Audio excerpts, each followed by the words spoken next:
Hey everybody, welcome to another episode of Hair of the Dogcast. We are here at Midwest Gaming Classic. Y'all know that, you're here. We're joined by another fantastic guest, someone that I've been a fan of for a long time and happy to hang out with. Jeremy Parish, who, yes, everybody knows my cheering Jeremy. section, that's great. Yeah, he is one of the hosts of Retronauts. He works for Limited Run Games. He has been in the games journalist business for a long time. A long time. Yeah, pretty much every magazine, every website. Yeah, I mean, we have actually done Retronauts episodes on the stuff that I've done in the games press. So if that tells you anything, it's been a while. And we're excited today to be talking about Golgo 13. Now, Jeremy, I'm somewhat of a noob on this topic. I played some of the game for the first time the other day because you had mentioned you wanted to talk about this, and I was watching your NES Works YouTube channel, which is fantastic. But can you tell our friends here a little bit about Golgo? Yeah, it's a kind of a big topic. So I'm going to start with the thing that people probably most know Golgo 13 for, and that's the NES game Top Secret Episode, which came out in 1988 from a publisher called Victokai. And it just kind of dropped in the American market without a lot of context, without really any explanation of what this whole thing was about. It was like, even the box was mystifying. It's just this big, flat silver box with a little drawing of a dude with a gun at the bottom, and then the logo says Top Secret Episode, and that takes up 2/3 of the box. It tells you nothing about this game. But the reality is that by the time that game shipped here, the Golgo 13 series had been around in Japan for 20 years. It was a fixture by that point, an institution. It's still going all these years later. It's the longest running creator-owned comic ever. The creator just passed away 6 weeks ago, Takao Saito. He launched the story in 1968 and just kept going with it, and now his assistants, his studio has kind of taken up the reins, and they're going to keep going with it. And he plotted out like the final story in the series before he passed, did the layouts and everything. So at some point, I guess they'll say, we have to put this to bed. So they've got the final Golgo 13 story. But we did not have 20 years of context for this video game. So I think most people who played it, and apparently the NES version sold well enough compared to the Japanese release, that Victokai, the publisher, was like, wow, we need to do another one of these. And they commissioned a sequel that was specifically made for the American market, which is wild because no one knew who Golgo 13 was. It was just like this guy who showed up and never said anything and then killed guys. Yeah, I played the game for the first time as someone with no context because, like you said, they didn't have context back then. So I was going in fresh, and you play a spy, and you're sent on a mission. He's not a spy. Not a spy. A spy suggests he's working for someone, and he doesn't really do that. He's a freelance assassin, so he takes contracts. That's way cooler. And just kills a guy or many guys. It just kind of depends on the contract. The game is not just like one type of game either. It's got a strange open-endedness to it where you're on a map, and it's like, you should maybe head to this spot. There's a sniper mission, and then there's helicopters. Then there's side-scrolling. It's crazy. Oh, you probably didn't even make it to the mazes. No, which I didn't. There are that, first-person mazes like Wizardry, but with a machine gun. And traps that are going through as well. Yes, there are traps. Like I said, like Wizardry, and they went all in. Yeah, so the game is really interesting because usually I think when people adapt Golgo 13 to video game form, and there have been quite a few video games. There have been PC adventure games released only in Japan in the early 80s. There was a game for the Sega SG-1000. There was an arcade game. They always just focus on the fact that he's an assassin and he's killing someone. So it's always just about shooting. But the thing is, like, a Golgo 13 story is never just about the shooting. Like, that's always kind of the culmination of the story. Yeah. But the story is always, how does he get to the point where he sets up his sniper nest? Or through a very awkward helicopter mission. Well, that's one way. But a lot of times the stories are just about like the people who hire him or the people who know him by reputation. And you don't even really see him until the very end when he shows up and pulls the trigger. So having a game that's just like, here is Golgo 13 and he is shooting, really kind of misses the point. And I feel like of all the games that have ever been produced about Golgo 13, even though this one is a It's absolutely just a mess. I mean, you look at the graphics and it's kind of abstract, and it has the backward buttons. You press B to jump and A to shoot or kick. That's just not how games work. But the creator of this game and the lead designer of this he credited himself under 3 different names in the credits to make it look like there was a real studio working on this. But no. Yeah. The name Shoichi Yoshikawa, the name Angela, and the name Nao Kuramoto, those are all the same person. He was just like, I just got to make this, pad out the resume here.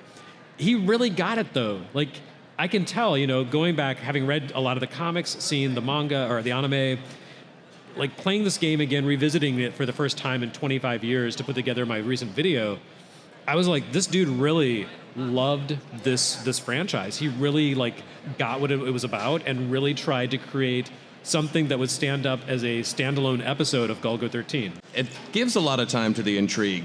When you enter location, Golgo 13, he's looking at you, and he does a very dramatic turn to whoever walks slowly into the frame. They give room for the story to breathe, which is really nice.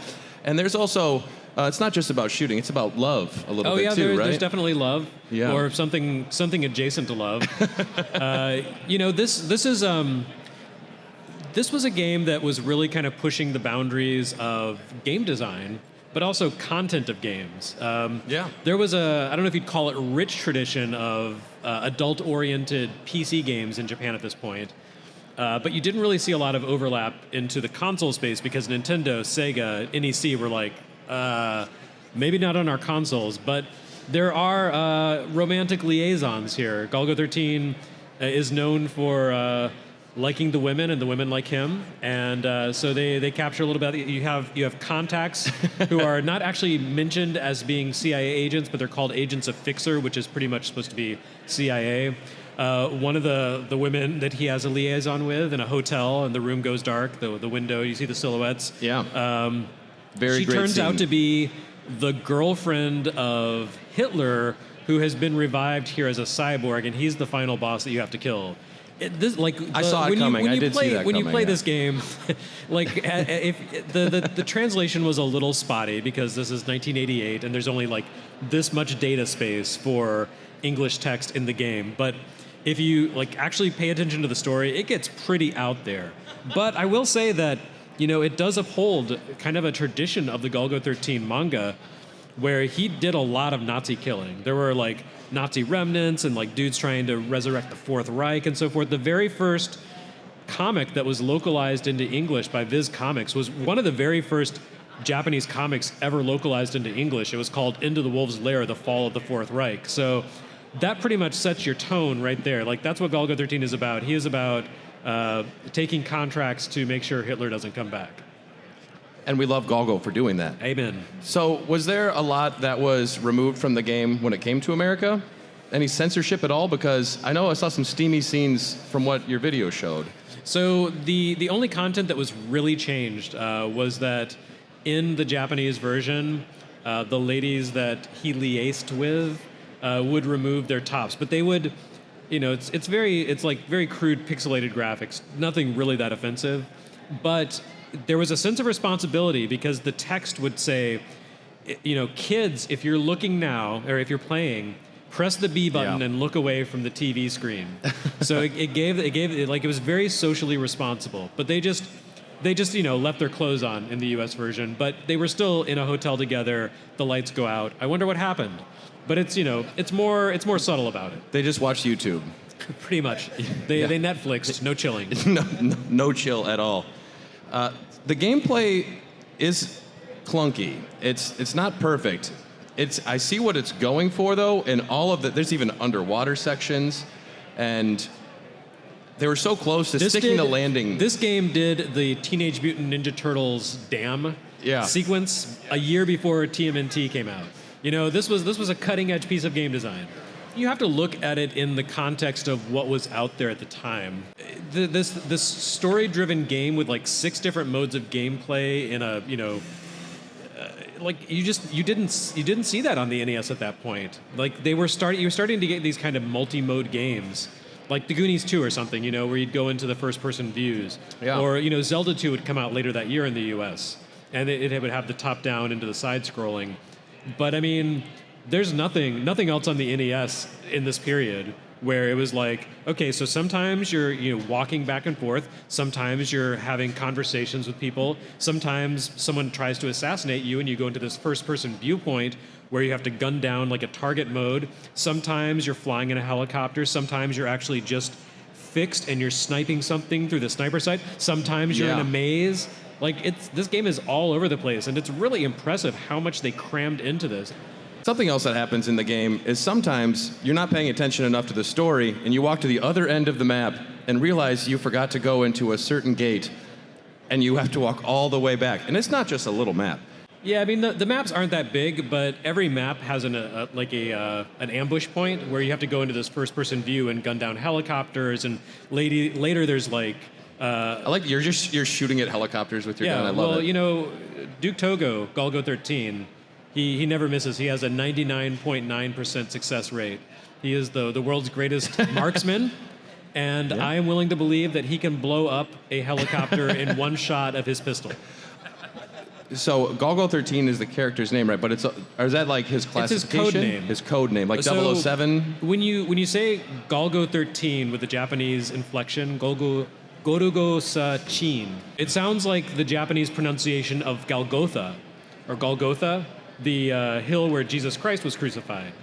So this game has everything, guys. The logo for Golgo 13 is actually Christ as a skeleton wearing the laurel crown, like looking back at you as he stands over the number 13. It's pretty out there. Yeah, I mean, robot Hitlers and liaisons. There's also smoking in this game. Like, you can pick up a pack of cigarettes in Athens and get your health back by smoking.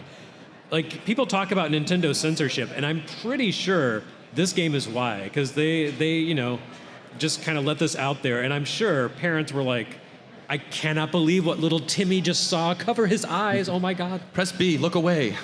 Doesn't work in the American version. No, you have to keep your eyes on the prize. I like that the game doesn't hold your hand. You have to, I mean, there was a big story intro where they say, sorry, everyone thinks that you're responsible for this travesty that has happened. You're on your own, and you're getting approached by multiple people telling you things, and you kind of have to pay attention and figure out what's going on. Yeah, I mean, one of the trademarks of the Golgo 13 comics is that, he is a hitman for hire, and he is a very high-profile hitman for hire. And after kind of getting back into this game and doing research, I decided to look around, and I found that the first 25 chapters of the Japanese comics have been fan translated and posted online. Okay. So I went back and actually read those, and it was really kind of illuminating to see how it sort of builds from kind of the beginning and sort of builds up his legacy. Because the character he was at the very beginning, he was still like, a powerful, strong, always accurate sniper. 99.96% accurate. In the early days, he made a lot of mistakes. Like, the very first story it opens with him standing in his underwear in a hotel room. He turns around and cold clocks a hooker who is in the room with him, because one of the defining features of Golgo 13 is that he has such a highly honed reflex for self-defense and survival that if someone comes up behind him, he tries to kill them because he doesn't trust them. So this lady, like, after being with him, comes up behind him to surprise him, and he just like smacks her, and then like Netflix and no chill. And then like people in the hotel hear, and so they the police come after him, and he ends up in jail. So like that's how this entire franchise begins. But as the story goes along, you see like the CIA and the KGB and MI6 and Mossad. Like, there are high-power figures who get together and are like, there's a horrible problem we have to solve. Should we contact him? And then, you get the sweat drops, and people are like, can we do that? I hate Golgo 13. He killed someone that I know. But they're like, but in this case, we have to do it because he's the only one who can get it done. His shooting accuracy is 99.96%. Yeah, like He swims underwater, liaisons. A dude on the KGB's most wanted list. That's nothing. No, he fights Robot Hitler. This guy's amazing. But like every intelligence agency in the world hates him, but they don't do anything about him because he's also very useful when they need him. Yeah. So that's the kind of circles he runs in.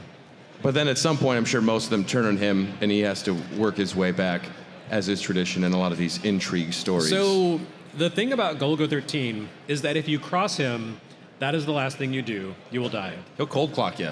He won't just do that. He will hunt you down. He's going to Liam Neeson you. Like, it's straight up Taken. I will find you and I will kill you. I have many skills. But he doesn't actually say it. He just says ... and then you're dead.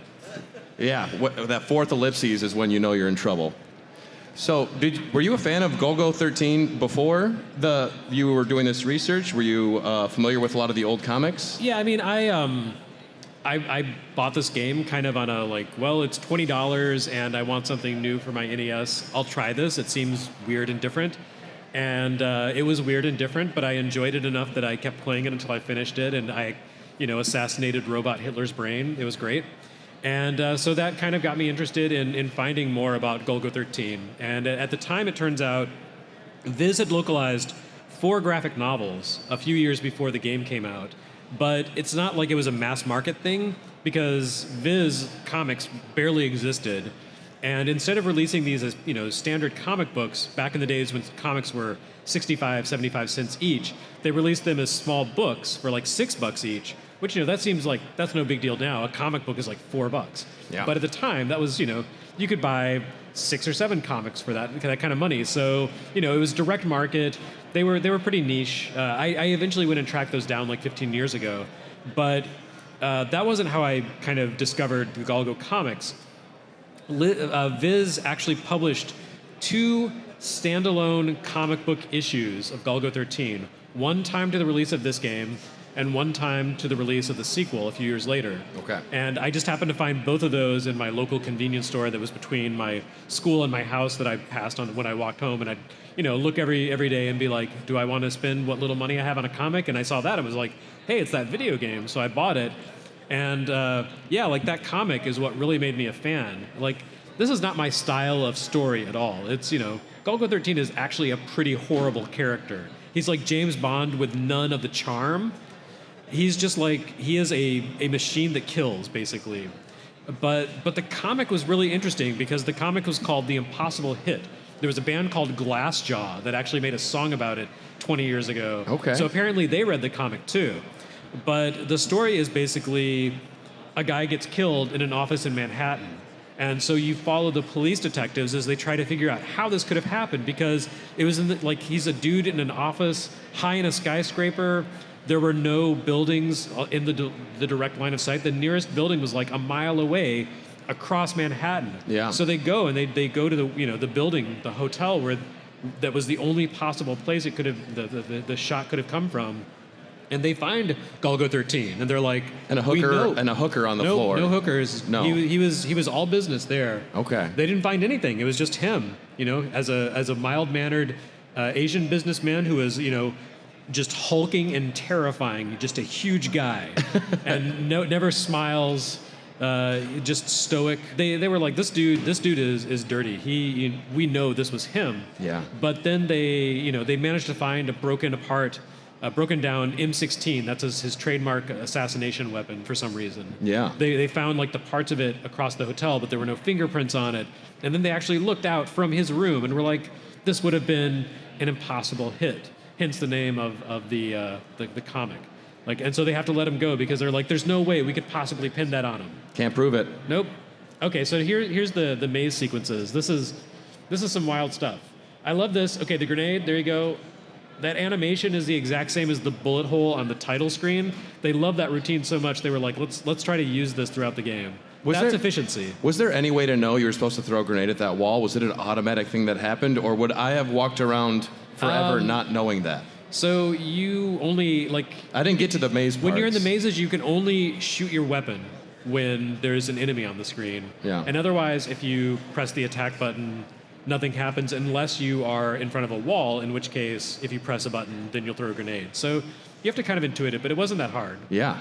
Also, they had this thing back then called instruction manuals. Yeah, tell me about that. they were very helpful because the instruction manual actually had all the mazes drawn out. Well, that's They would have nice. been nearly impossible to complete without the handy instruction, like the instruction manual mazes. Yeah. Like the very final building is, I think, 4 floors, and it's 3 different sections that are kind of independently interconnected with a lot of one-way paths. It's called the Fangbacks Building, and that is a harrowing memory for kids of the NES era.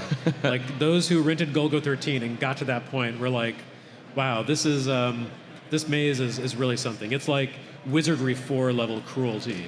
I wasn't playing with the manual, so maybe that's why I was getting confused at a few things. You mentioned that the creator recently passed away, correct? Yes. A couple weeks ago, something like that. It was at the end of September. Is the series going to keep going on? Has it been? Yeah. the reins Like I have been said, passed on? his assistants did a lot of work with him, and they all learned. They were trained to draw like him and to, I guess, think like him in terms of stories and panel composition and so forth. So for the time being, they're going to carry on and keep going. The only time that comic was not published in the course of its life and the creator's life since 1968 was last year, where it took like a 6-week hiatus because of coronavirus, and they weren't able to go into the office. But other than that, it has been a constant in, I believe, big comics in Japan. And if you ever go to like a Japanese convenience store, a 7-Eleven or a Lawson's or whatever, you're going to see some Golgo 13 collections just on the shelf. Like every time you go, there's a new collection out because it's just this he's called the perfect machine of snipe, and his comic is like the perfect machine of snipe, I guess. And you released a video recently about Golgo 13 on your NES Works, which is a YouTube channel that you put on. The goal of that is to kind of do not every game. Yeah, every game on the NES you're going to be do. Yes. Not on European NES and not on Famicom, but it's a chronological survey. So the idea is to look at these games that came out, in the order they came out in, to provide more context about how they work. Because this is one of those games. Golgo 13 is a great example of why I've put together this series, which was inspired by the Crontendo series, and kind of takes a more granular, America-focused look. But, a lot of people discovered this game not in the NES days, but a decade later or 20 years later through emulation. Yeah. And when you just have like a list of ROMs, and there's no other context for it, you really don't have any reason to give these games a fair shake or to try to understand if they were good or not in the context of their times. Like, if you play something like Armored Scrum Object, you might play it because that's a really funny name.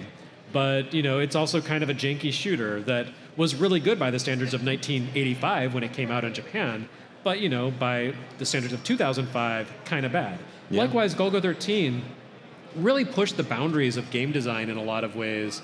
It really, they crammed a lot into an NES cart compared to any other NES game that had been released, or Famicom game for that matter. It just did a lot. And really, I think kind of, I wouldn't say set new standards for the console, but definitely showed how far you could take NES game design. But, if you played in 1988, wow, it's kind of amazing. Sure, it's janky, but what other game does this? I remember when I got this game describing the plot and, kind of like where you have to go to a friend, and someone else overheard us. This was in 1989, and Indiana Jones and the Last Crusade was just out in theaters. And the person who overheard us was like, wait, are you spoiling the Indiana Jones movie because you're talking about going to Athens and Berlin and stuff? I don't want to hear this. I was like, no, it's a video game. It's cool. I haven't seen the movie yet either. So, I mean, it is that kind of like rambling, globe-trotting adventure. You end up in a military base in Antarctica at the end where Hitler's robot brain has been preserved. Hitler's robot brain. But this is, in that sense, this is actually a better Indiana Jones game than we ever got from Indiana Jones. Yeah. At least on NES. Yeah, for sure. So on the NES Works, how many titles have you gotten through so far? This was episode, I want to say like 85, but I do multiple episode or games per episode sometimes, so we're probably up to about 100. So, at this point, we're like 1/7 of the way into the NES's life, and, there's still a lot of kind of discovery and creation happening where people are like, let's try a thing, and maybe it won't work, but at least we can give it a shot. And that's what the series is about, is saying like, hey, yes, when you play this game in an emulator and you don't have an instruction manual and you don't know who Golgo 13 is, yeah, it's kind of a mess. We get it. But put yourself, like, cast your brain back in time to the times of, 1988. Yeah. And there's a lot going on here. This game has a lot going for it. And it tried to do so many different things, which is very exciting. Your NES works. Also, you're releasing books that go along with those, correct? I am. Yes. I'm working on the 1987 book now. Okay. I'm putting together some sidebars for it. Got to put a few more images in it, and it'll be good to go. So that should be out next year. And you also have SNES Works. You do a Game Boy series as well, correct? Yeah, so this all started with Game Boy. You're a busy guy. Well, I can only do one video per week. So I started with Game Boy and then was like, okay, I want to do some NES stuff too, because a lot of these games showed up on NES first. And as I've continued to go, I've sort of dabbled, put feelers out into other platforms. I started with N64 and then realized these games are way too involved to do a weekly series on. Mm-hmm. So I had to put those aside. Same with Game Boy Advance.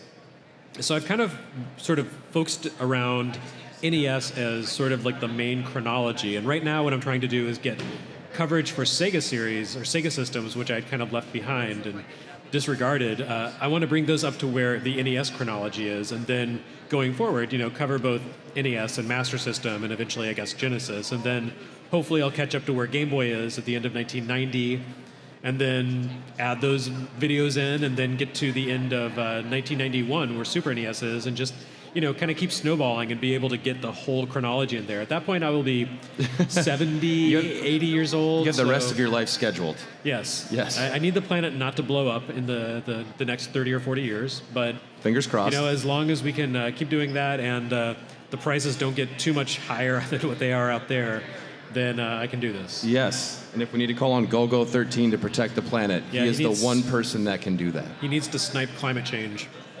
So you're a busy man. You also work with limited run games. You have Retronauts. You have all this wonderful stuff on YouTube.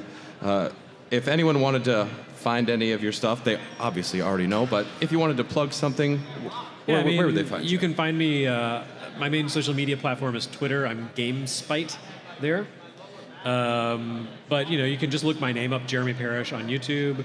And it's harder to look up the stuff I do for limited run games because it tends to be included with products. Yeah.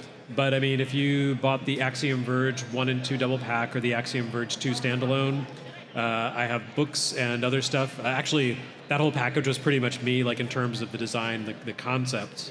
So, there's a lot of stuff coming from limited run that has my fingerprints on it in some capacity. So, and then of course there's the Retronauts Podcast, which is weekly, actually more than weekly, and I'm on, I would say, 3/4 of the episodes. Yeah.